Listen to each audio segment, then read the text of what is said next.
Base physical quantities.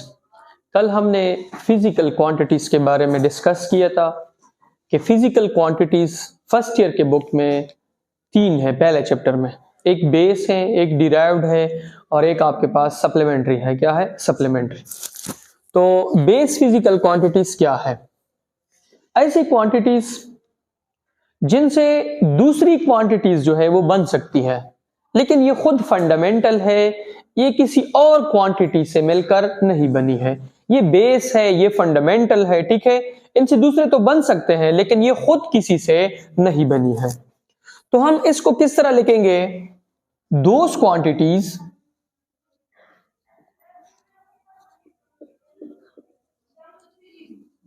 which is base, which is a fundamental,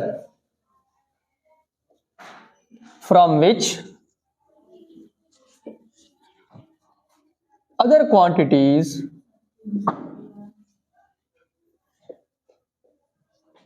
is derived।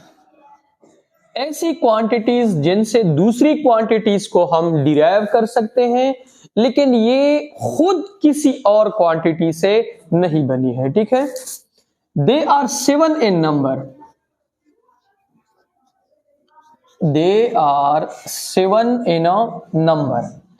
ये तादाद में आपके पास कितने हैं? 7 हैं, ठीक है। अच्छा, अब ये क्वांटिटीज जो है ये आपके पास कौन से हैं? इसकी एग्जांपल्स क्या है?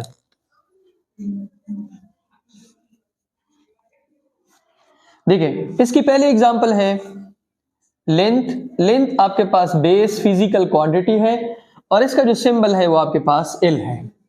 इसके बाद आपके पास है मास। मास का सिंबल क्या है? एम है। इसके बाद आपके पास टेम्परेचर है। टेम्परेचर का सिंबल आपके पास टी है। इसके बाद आपके पास टाइम है। टाइम का सिंबल आपके पास स्मॉल टी। इसके बाद आपके पास इलेक्ट्रिक करंट है। इलेक्ट्रिक करंट का सिंबल आपके पास आई है, ठीक है। इसके बाद 6 नंबर पे आपके पास है अमाउंट ऑफ सब्सटेंस। इसकी सिंबल आपके पास क्या है? एन है। इसके बाद आपके पास है लुमिनस इंटेंसिटी या इंटेंसिटी ऑफ अ लाइट। इसकी सिंबल आपके पास क्या है? आई वी। क्या है? आई वी, ठीक है। इसकी सिंबल हम आई वी लगाते हैं, इसकी सिंबल हम क्या लगाते हैं? आई लगाते हैं। ये कैपिटल है और ये आपके पास क्या है? स्मॉल। अच्छा, बेस के बाद आपके पास क्या है? Derived physical quantities.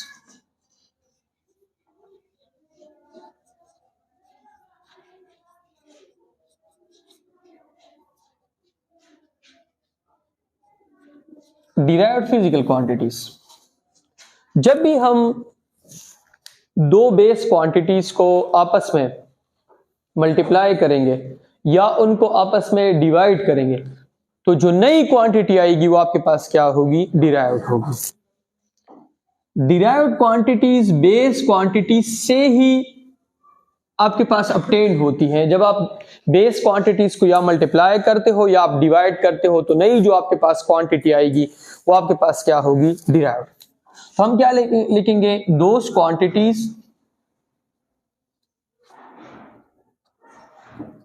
which is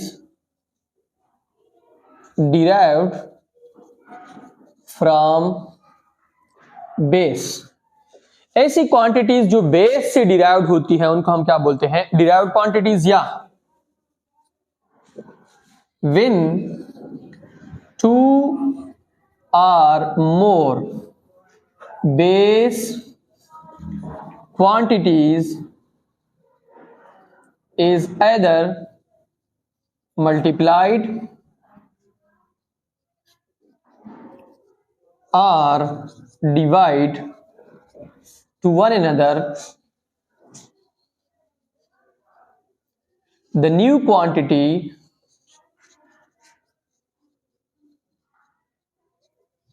will be derived.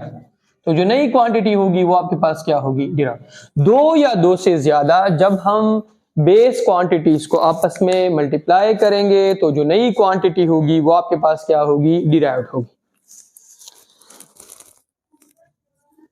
अब डिराइव्ड क्वांटिटी में हमारे पास फोर्स है, डिराइव्ड क्वांटिटीज में हमारे पास पावर है, डिराइव्ड क्वांटिटीज में हमारे पास मोमेंटम है, डिराइव्ड क्वांटिटीज में हमारे पास डेंसिटी है, ठीक है, डिराइव्ड क्वांटिटीज में हमारे पास वर्क है, डिराइव्ड क्वांटिटीज में हमारे पास स्पीड है, वेलोसिटी है। ये सारे एरिया, ये आपके पास सारे क्या है? डिराइव्ड है। फोर्स किस चीज से मिलकर बना है? F is equal to ma। इसमें मास आपके पास बेस है और एक्सेलरेशन के अंदर आपके पास वेलोसिटी है और टाइम है। टाइम फिर आपके पास क्या है? बेस है। वेलोसिटी फिर किस से मिलकर बना है? डिस्प्लेसमेंट। उसमें फिर डिस्प्लेसमेंट और टाइम है, वो दोनों आपके पास क्या है? बेस है।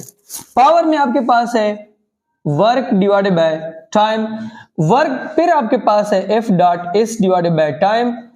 F आपके पास है ma dot S divided by time, फिर m delta V divided by T dot S।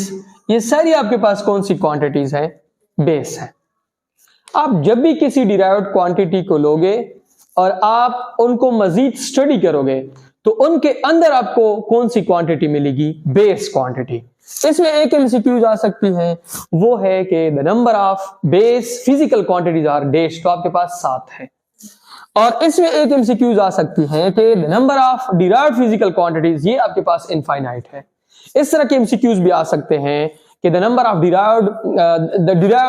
which of the following is a derived quantity, for example force, momentum, length, none of these, both A and B।